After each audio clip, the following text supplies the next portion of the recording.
Now let's get this out of the way. First thing, if you're sending money between friends, Venmo is safe to use. But there are a few things you may want to rethink to protect not only your money, but your information. Venmo is designed to be social, so when you open an account, it adds your phone contacts as Venmo friends. Their names and their spending show up in your feed.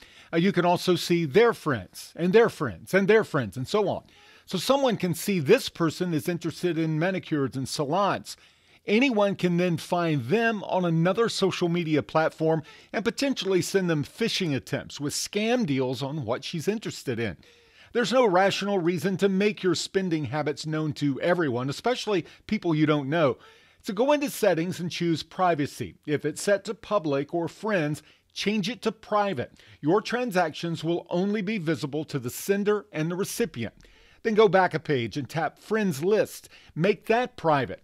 Then toggle off Appear in Other Users' Friends List. Their friends will not see your name or your activity.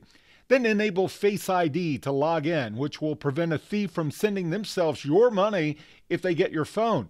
And don't keep a lot of money in your Venmo wallet. Transfer that to your checking account. You might actually want to open a separate checking account just for Venmo. Leave some money in there just in case your Venmo account is ever compromised. They would only be able to get the money out of that checking account and not your primary bank account. That's What the Tech. I'm Jamey Tucker.